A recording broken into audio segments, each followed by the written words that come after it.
It was a few years ago. I remember reading a couple of articles, and there was like a little phase, a little flurry of articles a few years ago where it was all about, is this the death of the middle manager? And, you know, the automation and this, that, and the other, and flat hierarchies and I don't even know if a flat hierarchy is an actual thing, and flat structures.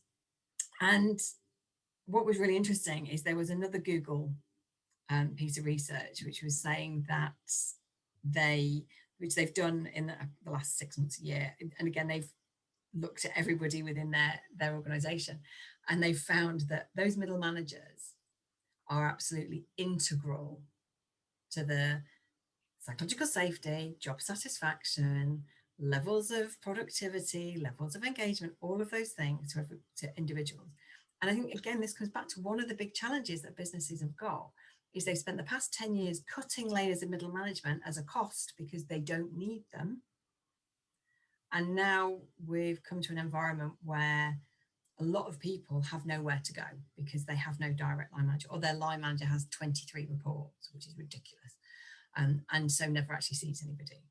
And it's that part of one of those things about the psychological safety, is that sense of having somebody or somewhere that you can turn to ask the questions, be supported. You know, yes, having that within your team, but knowing that there is somebody that when you've got a problem, somebody who's responsible for your well-being. And, you know, particularly within technical organizations, there's so much money invested in getting those technical qualifications, but we don't need people managers because they're just people. Whereas actually, I think we'll see a shift towards almost a layer of people whose job is just to manage the pastoral, for want of a better word, concerns of people within an organization, because that's just gone. It's just been taken out of so many places. Yeah, but that's how you kind of motivate people, isn't it? You know, you have someone who can inspire them, someone who will listen to them, coach them, who's not going to tell them what to do, who's going to allow them to the space to kind of think it through themselves, but provide feedback so they don't go off in a kind of crazy you know, it still has to be within the realms of the work that you're trying to do. I mean, there's freedom and there's like, okay, let's go wild. And then there's also like, you kind of have to reward excellence and appreciate and value contributions and celebrate success. The manager I talked about that I had, or the boss I had that was really good, his big thing always was celebrate success. And that was small stuff. It wasn't, you know, we didn't have to wait until we'd, you know, delivered a 5-year project. And, you know, that was so important. And none of the other directors in that organization were like that. None of the rest, I mean, all they did was, you know, complain, and yeah, it was never good enough. Whereas this guy was like, and it wasn't, he was never praising you for the crack. Like, it wasn't, you know, kind of a, like, just to make you feel good either. But credit where credit was due. And I think that's something that you need, like, the feedback doesn't have to be bad. No, the more you create positive feedback loops in your organization, the easier it is to give the feedback where people need development, because feedback is just, they're so used to you acknowledging their behaviors that when something doesn't go right, they're far more open to that. But it's, you know, it's like recognition, just that being recognized for the good work and the effort that we put in is a fundamental human motivator.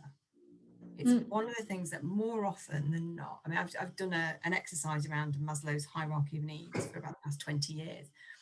And people are always stunned at the fact that recognition and challenge and reward is up there, but reward is up there in more of a wider thing than finance. It's not just the financial reward. You know, and there's so much bigger things for people than the stuff that a lot of businesses just focus on when it comes to acknowledging success. And I think it is when people have that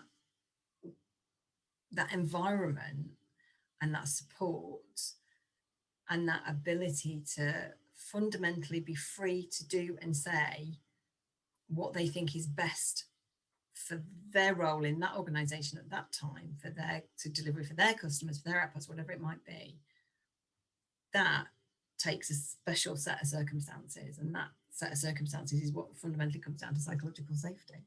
And I think when you were talking there, I was thinking about the school. I mean, if you take a classroom environment, and no parent would ever want their kid to be sitting in a classroom afraid to ask a question, afraid to admit that they made a mistake in their maths or their English or anything else, afraid to ask for help. And I think, and in school, you'll ask your neighbor or you'll ask the teacher, whatever it is. So we grow up in an environment where those kind of traits are encouraged. And then you go into the workplace and you're supposed to forget all about them. Kind of doesn't make any sense, you know, because you were successful in a class because you learned from others as well. Yeah, well, that's it, isn't it? We're all always learning, because every conversation gives you a different perspective, a different, even when you agree with somebody about something, even when you're both passionate about something, even just us talking about this, I've learned loads. And this is one of the subjects I can talk till the cows come home about. But again, you know, we both come from the same place. We both agree that it's fantastically important and it's fundamental to organizations. And yet, you know, because we're in that psychologically safe environment, the conversation between the two of us, we know, you might laugh at me when I ask a stupid question, but I know it's done with love. So, you know. I won't hold it against you, though. I won't not record with you next week. But it is, you know, it is, and there's not enough of this. And I think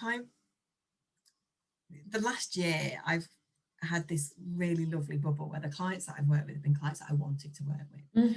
The people that I've engaged with in my network, and the people that I've collaborated with, and, you know, even to my Toastmasters group and what have you, you know, all of these wonderfully warm, supportive, nurturing, caring environments. And then I'll talk to, you know, and so I'm kind of in this lovely little bubble of happiness about, you know, not about everything outside of that bubble, because, you know, it's been a bit crap not doing anything. But within that, it's been this lovely kind of workspace. And then I've had conversations with, you know, various different contacts in different places, and heard these horror stories about what they're going through. And it's that whole bit of, God, I'd forgotten that not everyone is lucky enough to have the environment and the network that I work within.